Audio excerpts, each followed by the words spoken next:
राधे राधे। जय श्री कृष्णा। कार्तिक मास की जय। प्रेम से बोलिए विष्णु भगवान की जय। कार्तिक मास महात्म्य कथा अध्याय 24 में आप सभी का स्वागत है। आप सभी का हार्दिक अभिनंदन है। लिखवाओ से निज दया से सुंदर भाव बताकर, लिखवाओ से निज दया से सुंदर भाव बताकर कार्तिक मास 24वां अध्याय सुनो सुधाकर। राजा पृथु बोले, हे मुनिश्रेष्ठ, आपने तुलसी के इतिहास वर्त महात्म्य के विषय में कहा। अब आप कृपा कर मुझे यह बताइए कि कार्तिक मास में क्या और भी देवताओं का पूजन होता है, यह भी विस्तार पूर्वक बताइए। नारद जी बोले, पूर्व काल की बात है। सहे पर्वत पर करविकर में धर्मदत्त नामक विख्यात कोई धर्मज्ञ ब्राह्मण रहते थे। एक दिन कार्तिक मास में भगवान विष्णु के समीप जागरण करने के लिए वे भगवान के मंदिर की ओर चले।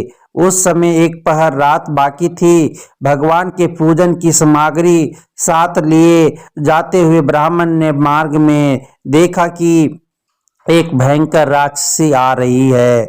उसका शरीर नंगा और मांस रहित था। उसके बड़े बड़े दांत, लपकती हुई जीभ और लाल नेत्र देखकर ब्राह्मण भय से थर्रा उठे। उनका सारा शरीर कांपने लगा। उन्होंने साहस कर के पूजा की सामग्री तथा जल से ही उस राक्षसी के ऊपर प्रहार किया।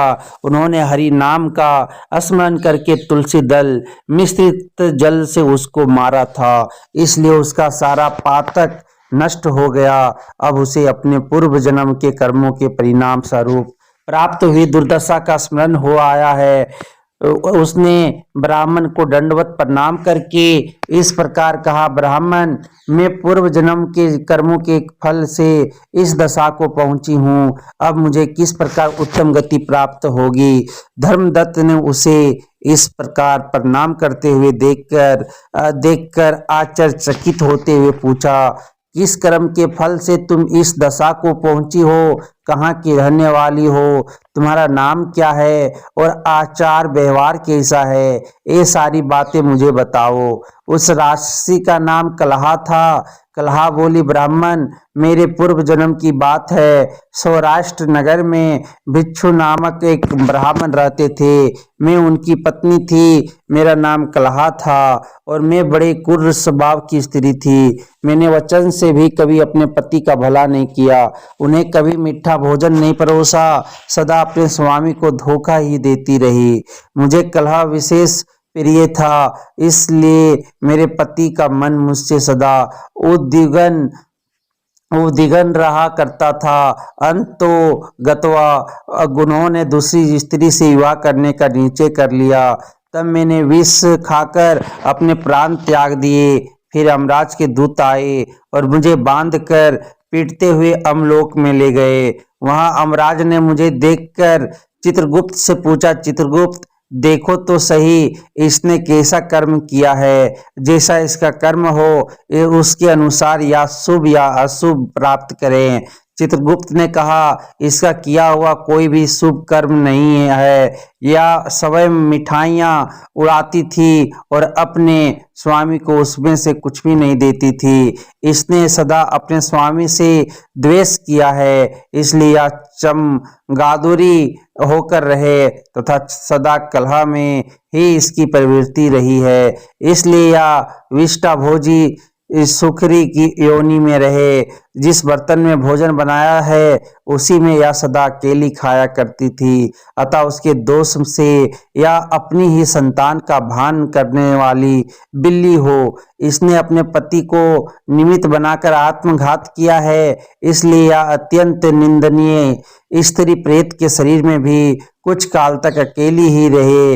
इसे हम दूतों द्वारा निर्जल प्रदेश में भेज देना चाहिए। वहां दीर्घ काल तक या प्रेत के शरीर में निवास करे। उसके बाद यह पापनी शेष 3 योनियों का भी उपभोग करेगी। कल्हा ने कहा, वीर पवर, मैं वही पापेनी कल्हा हूँ। इस प्रेत शरीर में आए मुझे 500 वर्ष बीत चुके हैं। मैं सदैव भूख प्यास से पीड़ित रहा करती हूँ।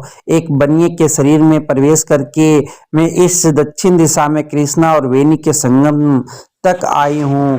जो ही संगम तट पर पहुंची त्यों ही भगवान शिव और विष्णु के पार्षदों ने मुझे बलपूर्वक बनिए के शरीर से दूर भगा दिया। तब से मैं भूख का कष्ट सहन करती हुई इधर उधर घूम रही हूँ। इतने में ही आपके ऊपर मेरी दृष्टि पड़ गई। आपके हाथ से तुलसी मिश्रित जल का संसर्ग पाकर मेरे सब पाप नष्ट हो गए हैं। दिवज श्रेष्ठ, आप ही मुझे कोई उपाय कीजिए, बताइए मेरे इस शरीर से और भविष्य में होने वाली भयंकर 3 योनियों से किस प्रकार मुक्त होंगी। कलह का यह वचन सुनकर धर्मदत्त उसके पिछले कर्मों और वर्तमान अवस्था को देखकर बहुत दुखी हुआ।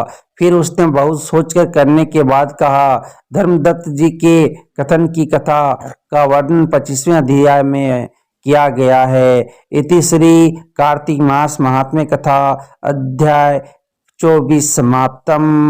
राधे राधे। जय श्री कृष्णा। प्रेम से बोलिए विष्णु भगवान की जय। कार्तिक मास की जय।